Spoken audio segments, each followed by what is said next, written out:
have fibromyalgia. Take us Oh, through that and how did it impact you looking back? Because now it's been a number of years, right? Like yeah, looking back, right. how was the impact to you at that point in time? Like what was your state of mind then versus what is your state of mind now? So it's interesting because I've been thinking about this recently, but my when I was first diagnosed with it, I had been struggling for at least 10 months before, and I actually have completed a personal training program the year before, and then I also but my at that point, I was like, "Okay, I have a diagnosis," right?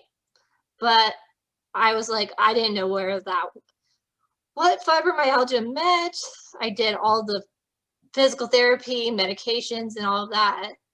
But I had this mindset of I'm not giving up. I'm going to figure this out. And luckily, I had a family member, my grandmother, who was very adamant of finding out answers for me too. So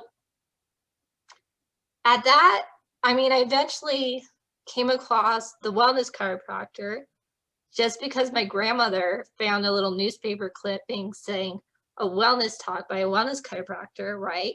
And she went to the talk and he said, well, if she has fibromyalgia at 20, then she's been very sick a long time. And so he did everything. He did the food sensitivity testing, stool testing, saliva testing. And I worked with him for 8 months, but I still had issues. So it took a couple years, I think 3 or 4, 5 years, um, to actually start to slowly get better. I always think people think it takes a month or two. It really doesn't. And I think my mindset looking back on it now is my drive to get better, honestly. And I think that's why I'm where I'm at now, where I'm not on medications. I'm not stuck on the couch, not able to live a life and stuff. I could do these podcast interviews. I could do whatever I want to do. And honestly, I think that's what is makes me very grateful looking back now that I had the drive to keep going. And I still have a lot of drive. And now my drive is to help those people with fibromyalgia because I don't want people to be on 10, 15 different medications, right? You don't have to be. Yeah. No, you're right because think about what you've gone through, right? How you put it Yeah, in perspective. It's probably yeah. always on your mind, but it doesn't defeat you. No, it's just that's the thing. I think it doesn't defeat me, and I knew there was a greater purpose for why I was going through this. And I think you have to have a huge why because that's going to keep you going and that's going to help you look for the answers, right? Yeah. And it's not always, and you have to have a bigger why than yourself. But first you have to focus on yourself and then you can focus on other people. I look at that journey and I listen to what you just said, and it reminds me of you hear people when they go through difficult situations, Yeah, right? And if you really think about it, there's only two course of action. Either you beat it or it beats you. right. Ultimately, right? Yeah, You can have things in between, but when it comes down to is either you're gonna say, okay, I have this situation. What am mhm, I going to do? I'm still going to live the best life possible. And there you go, by the graces of God, by your dedication, yeah, whatever you're going to draw your strength from, right?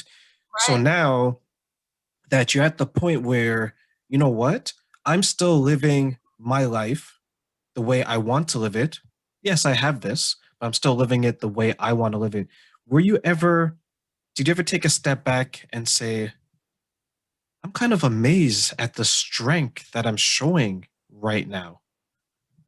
Um, I probably should more.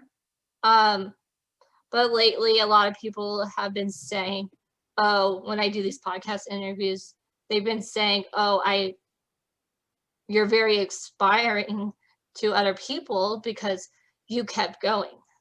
And honestly, I didn't when I was going through it, I wasn't s- thinking I was going to inspire anybody, right?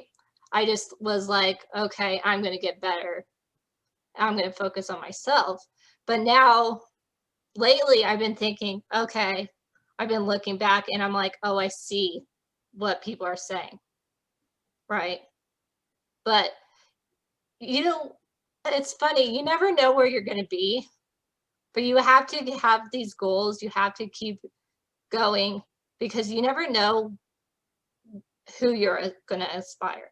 And I think the biggest thing for me was that I had the strength to keep going, but I also knew God had a purpose for why I was going through this. And it's now coming to fruition that I'm helping other people with fibromyalgia.